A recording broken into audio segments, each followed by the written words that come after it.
खुलुमबाय गिबियावनो गोनांथारखौ बयखौबो चेनेलाव बरना लाग्रोनाय जाबाय नोंथांमोननि थाखाय दिनै मोनसे गोनांथार भिडिअ लाबोनाय जादों आसा खालामदों नोंथांमोना बे भिडिअखौ बयबो जोबजासिम नायलांगोन होननानै जोंहा दिनै थारिखआ जाहैबाय जुलाइनि 9 थारिख दा बेनिखायनो आं नोंथांमोननिसिम बे भिडिअनि गेजेरजों दिनै जुलाइनि 9 थारिखनि मोनाबिलि समनि माखासे स्किमफोरनि बागै गोनांथार आपडेट खोन्थाहरनो सानदों जेरै जोंहा नैबे अरुणोदय स्किमनि थाखायबो माखासे गोनांथार आपडेट ओंखारना फैदों दा बेजों लोगोसेनो नैबे दंफां गायनायनि 25,000 फैसानि थाखायबो जोंहा माखासे आपडेट ओंखारना फैदों दा बिनिफ्राय नैबे CM ट्रिपल स्किमनि थाखायबो जोंहा माखासे आपडेट ओंखारना फैदों दा बिनिफ्राय जिबन प्रेरणा स्किम निजुत बाबु आसनि स्किम निजुत मयना स्किम दा बेफोर स्किमफोरनि जोंहा एप्लाइ माब्लानिफ्राय जागोन आं बिनि बागैबो नोंथांमोननिसिम खोन्थाहरनो सानदों आरो बेजों लोगोसेनो PMAY-G सरकारि न'नि थाखायबो जोंहा माखासे गोनांथार आपडेट ओंखारना फैदों दा बेजों लोगोसेनो माखासे स्किमफोरनि थाखायबो जोंहा माखासे गोनांथार आपडेटफोर ओंखारना फैदों दा बेनिखायनो जाहाथे नोंथांमोना गासिबो स्किमफोरनि आपडेटखौ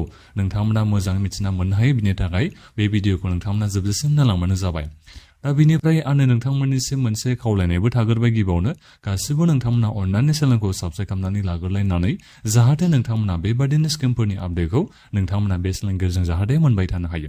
आं नोंथांमोननिसिम गिबियावनो नैबे अरुणोदय स्किमनि बागैनो खोन्थाहरनोसै थांनाय जुननि 30 थारिखसिमाव नोंथांमोना गासिबो जायफोर अरुणोदय स्किमनि मुलाम्फा नोंथांमोना मोनबाय थानो हायोमोन अरुणोदय स्किमनि जायफोर नोंथांमोना फैसाखौ मोनबाय थानो हायोमोन नोंथांमोना गासिबो गावबा गावनि आधार कार्डखौ बेंक एकाउन्टजों नोंथांमोना लिंक खालामनानै लाजोबनो नांगौमोन नाथायबा दायो नोंथांमोननिसिम आरोबाव जोंहा मोनसे चान्सखौ होनाय जाबावबाय जायफोर नोंथांमोना दाख्लै जेनेबा आधार कार्डखौ बेंक एकाउन्टजों लिंक खालामनो हायासैबा दासिमबो नोंथांमोना माने लिंकखौ खालामनो हायै जाहैबाय माने नोंथांमोननिसिम दायो बेखौ खाबुखौ आरोबाव होनाय जाबावदों जे जायफोर नोंथांमोननिया जेनेबा आधार कार्डखौ बेंक एकाउन्टजों लिंक खालामनाया जायासैबा एबा नोङो लिंकखौ खालामहैयासैबा दाबो नोंथांमोना गावबागावनि बेंकनि ब्रान्सआव थांनानै नोंथांमोना जुदि आधार कार्डखौ बेंक एकाउन्टजों लिंक खालामना लायोबा नोंथांमोना नैबे अरुणोदय स्किमनि फैसाखौ आगष्ट मासाव मोननो हागोन जाहैबाय दा बेनिखायनो नोंथांमोननि थाखाय जोबोद मोनसे मोजां खाबुखौ होदों होननानै बेखौ बुंनो नांगोन ओरैनोथ' नोंथांमोना गावबागावनि आधार कार्डखौ बेंक एकाउन्टजों नोंथांमोना बेहाय जेबो डेडलाइनथ' होनाय गैया नोंथांमोना लिंक खालामनो हायो नाथायबा नैबे अरुणोदय स्किमनि मुलाम्फा मोनगिरि नोंथांमोननि थाखायसो माने डेडलाइनखौ होनाय जादोंमोन जे 30 जुनसिमाव नोंथांमोना गासिबो आधार कार्डखौ बेंक एकाउन्टजों लिंक खालामना लाजोबनांगौ होननानै जाहाथे नोंथांमोना आगस्टआव अरुणोदय स्किमनि फैसाखौ मोननो हायो होननानै जोंहा बेबायदि गाइडलाइन्सआव होनाय जादोंमन दा अब्लाबो लास्ट डेटआ जोंहा जोबखांनायनि उनावबाबो नोंथांमोननिसिम आरोबाव माने खाबुखौ होफिननाय जाबावदों जे नोंथांमोना जुदि गोख्रैनो गावबागावनि आधार कार्डखौ बेंक एकाउन्टजों लिंक खालामना लायोबा आगस्ट मासाव नोंथांमोना अरुणोदय स्किमनि फैसाखौ मोननो हागोन जाहैबाय गोबांनियानो आरो ओरैबायदि जायो जेनेबा गावबागावनि बेंकनि ब्रान्सआव नोंथांमोना थांनानैथ' लिंक खालामनो थिनसिगोन दा स्टेटासआव नोङो नायोबा बेनिफ्राय नोंनिया लिंकआनो जायाखै दा बेबायदि नोंनिया जानानै दङबा गोख्रैनो नोंथांमोना गावबागावनि बेंकनि ब्रान्सआव थांनानै लिंक खालामनानै लाहैफिनबानो जाबाय थाबैनो दा बेथ' जाहैबाय अरुणोदयनिया फैसाखौथ' 100% नोंथांमोना आगस्टनि गिबि सप्तायावनो नोंथांमोना मोननो हागोन दा बे जाहैबाय अरुणोदय स्किमनिया दा बेनिफ्राय नैबे दंफां गायनायनि 25,000 फैसानि थाखाय जोंहा मनिटारिंआनो दिनैसिमबो जोबाखै जा फट' साफायनाय जोंहा खामानिया जादोंमोन दाबो जोंनि नैबे आसामनि दाब दाब जायगायाव जोंहा जागासिनो दङ जानो हागौ खोमा जोंनि नैबे बिटिसिआव जोब्बायबो जानो हागौ आरो 100% सियर नङा अब्लाबो जोंनि नैबे बिटिसिआवथ' सिगाङावनो एसे जाथारदों होननानै बेखौ बुंनो नांगोन अब्लाबो माने एसे थाबावनोबो हागौ दा जिखियानो जाया मानो जोंनि नैबे बिटिसिआव माने जोबफ्रामहैबायानो होननानै बेखौ बुंबाबो गोरोन्थि जानाय नङा नाथायबा जोंनि नैबे बिटिसिनि बाहेराव जेनेबा आसामनि दाब दाब जायगायाव जोंहा दा दिनैसिमबो माने मनिटरिं खालामनाय एबा जोंहा नैबे फट' साफायनाय हाबाफारिया जोंहा सोलिगासिनो दङ आरो बे माला जोबगोन दा बेखौ दिनैसिमाव बुंनो हानाय जाथ'नाय नङा दा जिखियानो जाया मानो आरो डाबल बबेबा जायगायावथ' जाफिनलाय लांदों मनिटरिं खालामनायानो फट' साफायनायानो दा बेफोरखौ नायनो थाङोबा माब्ला जोबगोन नैबे 25,000 फैसानि मनिटरिं खालामनाय एबा सार्भे खालामनाय दा बेखौ जोङो बुंनो हाथ'आ दा बे जोबखांनायनि उनावसो नोंथांमोननिसिम माखासे गोजोनथाव रादाबा ओंखारना फैगोन नैबे दंफां गायनायनि 25,000 फैसानिया दा बेखौ नोंथांमोननिसिम बे भिडिअनि गेजेरजों खोन्थाहरनाय जाखाबाय दा बेनिफ्राय नैबे PMAY-G सरकारि न'नि थाखाय जोंहा दासान्दि माने ग्राम सभा जागासिनो दङ ग्राम सभा जोंहा माने मिटिं खालामनाय जागासिनो दङ जोंनि नैबे आसामनि दाब दाब जायगायाव बे ग्राम सभानि मिटिङा जोंहा जागासिनो दङ जोंनि नैबे बिटिसिआवबोथ' निस्सय जागोन आरो जोंनि नैबे बिटिसिआवल' नङा माने नैबे PMAY-G 2.0 स्किमनि थाखाय नोंथांमोना दालाय थांनाय बोसोराव गोबां सार्भे खालामदों एबा नोंथांमोना एप्लाइ खालामाखै होमबा दा नोंथांमोननि थाखायनो माने जोंहा दायो नैबे ग्राम सभाखौ खालामनाय जादों दा बेहाय माखासे खोथा बायदिसिना सावरायनाय जादों नोंथांमोननिसिम माखासे खोथा बाथ्राखौ नोंथांमोननिसिम बुजायनाय जादों खोन्थानाय जादों स्किमफोरनि बागै दा बेबायदि जादों आरो नैबे PMAY-G सरकारि न'नि थाखाय थांनाय बोसोराव जायफोर एप्लाइ खालामनाय नोंथांमोननिसिम बे मिटिंखौ लानाय जादों निसय जोंनि नैबे BTC-आवबो एसे उनाव जागोनखौ नोंथांमोना आसाखौ लानो हागोन दा बे जाहैबाय जोंहा नैबे PMAY-G सरकारि न'नि आपडेटआ दा बिनिफ्राय बेनिफिसियेल लिस्टफोरनि बागै नोंथांमोना एसे उनावसो खबरखौ मोनगोन गोबाङानो नोंथांमोना आंनिसिम सोंहरबाय थायो सरकारि न'नि बेनिफिसियेल लिस्टनि बागै दा नोंथांमोना एसे सम नेनो नांगोन नैबे PMAY-G सरकारि बेनिफिसियेल लिस्टनि थाखाय मानो होनोबा नोंथांमोना जेनेबा गावनि नामखौ बेनिफिसियेल लिस्टआव फैगोन ना फैयाखै बेखौ नोंथांमोना माने एसे एक्साइटेड जानानै दङ जेनेबा नोंथांमोना बेनिफिसियेल लिस्टआव नोंनि नामा फैबासो नोंथांमोनाबो सरकारि न'खौ मोननो हायो नालाय दा बेनिखायनो माब्ला फैगोन बेखौ नोंथांमोना जिंगासिगासिनो दं आरो आंनि नामाबो फैगोन ना फैया बेनिफिसियेल लिस्टआव बा बेबायदि नोंथांमोना सानगासिनो दं आरो दा बिनि थाखायनो बायदि रोखोमनि नोंथांमोना आंनिसिम माने आपडेट सोंहरबाय थायो इन्स्टाग्रामाव SMS खालामनानै दा बेनिखायनो नोंथांमोनाबो सोरबाफोर जुदि माबाफोर सोंनांगौ दङबा इन्स्टाग्रामाव नोंथांमोना आंखौ फल' खालामनानै इन्स्टाग्रामाव डाइरेक्ट SMS एबा DM नोंथांमोना हरबानो जाबाय अब्ला नोंथांमोना लोगो माने रिप्लाइखौ मोननो हागोन इन्स्टाग्रामनि लिंकखौ आं नोंथांमोननिसिम भिडिअनि कमेन्ट बक्सआव आरो फिन कमेन्ट बक्सआव बिनिफ्राय डिसक्रिपसनावबो आं नोंथांमोननिसिम होनानै दोनदों दा बेथ' जाहैबाय दा बिनिफ्राय नैबे CM-AAA स्किमनि जायफोर नोंथांमोना फैसा मोननो हादोंमोन दा नोंथांमोननिसिम ट्रेनिंखौ जोंहा होनाया जागासिनो दङ जायफोर नोंथांमोना फैसा मोनखांनाय आरो जायफोर नोंथांमोना दायो ट्रेनिं लागासिनो दङ निसय नोंथांमोना ट्रेनिंआव थांदों जानो हागौ आरो जायफोर नोंथांमोना दायो ट्रेनिंखौ मोनथ'वाखै नोंथांमोनाबो एसे उनाव मोननो थांगासिनो दङ जोंहा दायो ट्रेनिंआ होनाय जागासिनो दङ जोंनि नैबे BTC-आवबो जागासिनो दङ आरो बिनिफ्राय जोंनि नैबे BTC-नि बाहेरावबो जोंहा नैबे CM-AAA स्किमनि जायफोर नोंथांमोना फैसा मोननायमोन बेनिफिसियारि नोंथांमोननिसिम दायो माने ट्रेनिंखौ होनाय जादों नोंथाङा जेनेबा प्रजेक्ट रिपर्ट बेबायदि नोंथांमोना होनांगौ नालाय नोङो मा मावगोन दा बेहाय नोङो मानि थाखाय फैसाखौ लादों एबा फैसाखौ मोननो हादों दा बिनिनो नोंथांमोननिसिम माने दायो ट्रेनिंखौ होनाय जादों दा बेखौबो आं खोन्थाहरनाय जाबाय AAA स्किमनि मुलाम्फा मोनगोन नोंथांमोननिसिम आरो बिनिफ्राय गोदान एप्लाइआथ' जोंहा एसे उनावनो जानो थांगासिनो दं बाजेटखौ नोंथांमोना जोबनो होग्रोदो नैबे CM-AAA 3.0 स्किमनि जोंहा एप्लाइ खालामनाय एसे उनावनो जानो थांगासिनो दङ आरो एबारनाथ' 5 लाख करि बिथांमोना फैसाखौ होगोन होननानै नोंथांमोननिसिम रादाय होदों दा बेखौ बिथांमोना होगोन ना होआ एसे उनाव जों बेखौ मिथिना मोननो हागोन गाबोन बाजेटखौ दैखांगोन बेखौथ' जोङो मिथिना मोननो हाबाय गाबोन जोंहा जुलाइनि 10 तारिख गाबोन माने बाजेटखौ बेहाय एसेम्बलियाव दैखोगोन बेखौ मिथिना मोननो हानाय जादों दा बेनिखायनो बे बाजेटआव जोङो पुराय मोजाङै मिथिना मोननो हागोन मा बिथांमोना बाजेट लायो नैबे CM-AAA स्किमनि थाखाय 100% आङो बाजेटखौ लागोनखौ आसाखौ खालामखादों एबा लाखागोन होननानै बुंबाबो गोरोन्थि जानाय नङा दा बेनिफ्राय नैबे जिबन प्रेरणा स्किम दा बे स्किमनि एप्लाइखौ नोंथांमोना माब्ला जागोन गोबां लाइमोनफ्रा आंनिसिम सोंहरगासिनो दङ नैबे जिबन प्रेरणा स्किमनि जोंहा एप्लाइ खालामना थांनाय बोसोरनिया नभेम्बर मासनि 30 तारिखआव जोंहा जोबदोंमोन माने नभेम्बरनि 1 तारिख ना 2 तारिखनिफ्राय बेबायदि जोंहा माने एप्लाइ खालामनाय जादोंमोन आरो जिबन प्रेरणा स्किमनि एप्लाइ खालामनाया दा बेनिखायनो देग्लाय बोसोरावबो नोंथांमोना बे समावनो जागोनखौ आसाखौ लाबानो जाबाय नैबे देग्लाय बोसोरनि जोबनायथिं माने अक्ट'बर नभेम्बर बे मास मोननै ओरैनो थांनाय बोसोरनिखौ नायोबाथ' नभेम्बर मासाव एप्लाइ जागोन अब्लाबो आं देग्लाय बोसोराव एसे थाबसिन जागोन बायदिखौ आं मोनदों इलेक्सननि थाखाय बायदिसिना जोंहा माने सिमाबो जादोंमोन नालाय दा जेखियानो जायामानो अब्लाबो नभेम्बर मासहालागैथ' माने एप्लाइ 100% जाहैगोनखौ आं नोंथांमोननिसिम बेखौ बुंनो हायो थांनाय बोसोरनि ट्रेक रेकर्डखौ नायोबा जिबन प्रेरणा स्किमनिया दा बेनिखायनो जायफोर जिबन प्रेरणा एप्लाइ खालामनो सानदों नोंथांमोना दायो मिथिना मोनबाय नोंथांमोना नैबे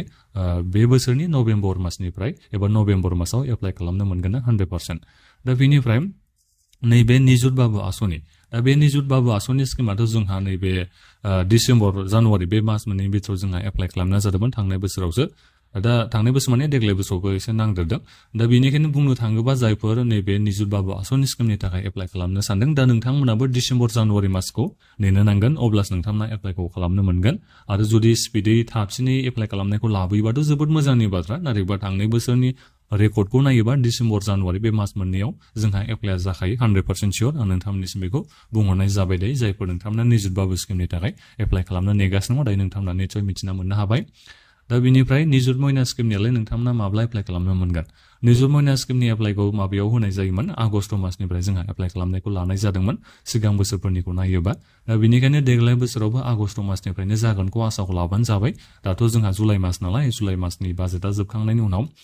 खामानि मावनो फैसाया मोनफैनो एसे समा लायो दा बेनिखायनो आगस्ट मासाव नङाबाबो जायखिजाया आगस्टआव सिगाङावथ' जादोंमोन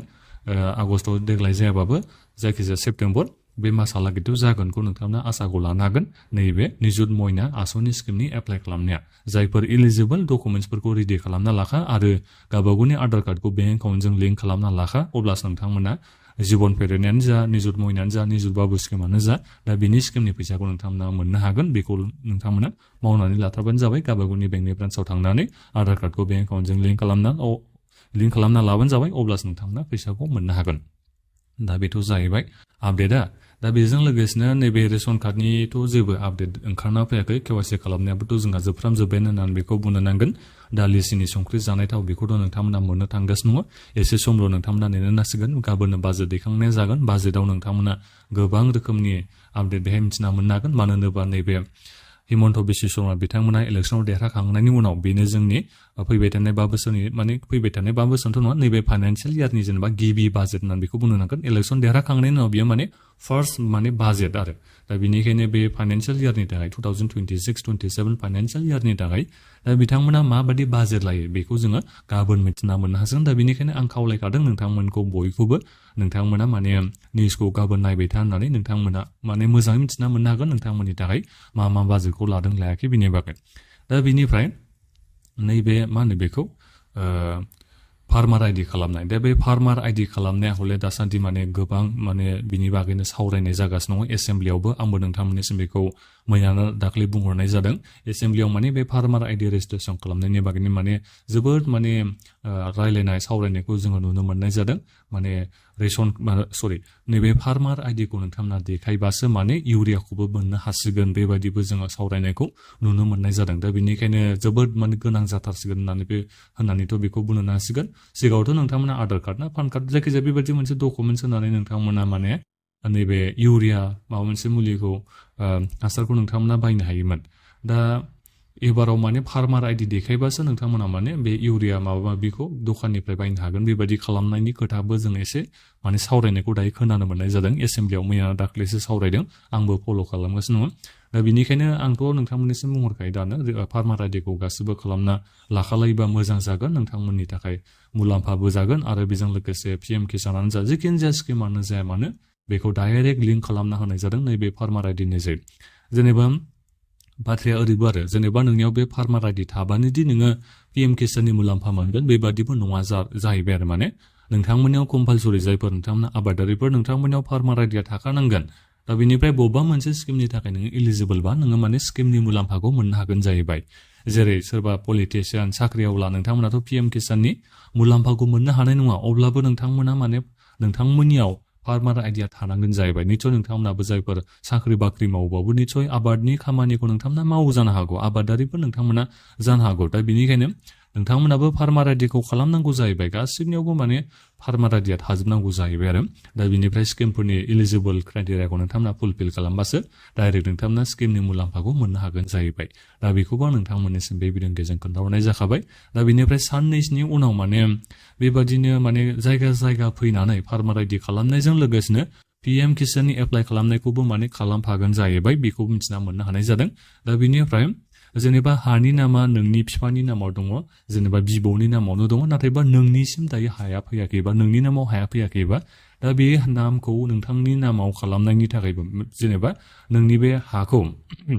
नोंनिसिम लाबोनो थाखाय एबा नोंनि नामाव खालामनो थाखायबो माने बिथांमोना माने जायगा फैनानै खामानिखौ मावगोन जाहैबाय माने मोनसे समावनो एबा मोनसे जायगायावनो नोंनि नामाव नोङो हाखौबो खालामना लानो हागोन जेनेबा नोंनि नामाव माने नोङो फिसालाबासो नोंनि नामावनो खालामनो हागोन जेनेबा बिफानि नामाव दङमोन बिबौनि नामाव दङमोन दा हाखौ नोंनि नामाव खालामनो सानदोंबा दा बेखौ नोङो खालामनो हागोन जाहैबाय ओइफासिनो नोङो फार्मार आइडिखौबो खालामनो हागोन जाहैबाय मोनसे जायगायावनो ओइफासिनो नोंथांमोना PM किसाननि थाखायबो इलिजिबोलबा नोंथांमोननिसिम डाइरेक्ट बेखौबो एप्लाइ खालामनानै होगोन जाहैबाय दा बेखौ जोङो एसेम्ब्लियावबो रायलायनाय बेखौ खोनानो मोननाय जादों नाथायबा माब्ला बियो जायगा फैनानै समस्टि वाइस माने जायगा बेबादिनो माने सभा खालामनानै बेबादि खालामगोन होननानै बेखौ जोङो रायलायनायखौ खोनानो मोननाय जादों दा बियो माब्ला जाफुङो दाथ' समाथ' गैथ'खाया होननानै बेखौ बुंनो नांगोन बाजेट सिजोना जोब्बासो एबा जुलाइ मासावथ' फुरा बाजेट सिजोननि सावरायनायानो जाखागोन नालाय दा बेनिखायनो बे बाजेट सिजोना जोब्बासो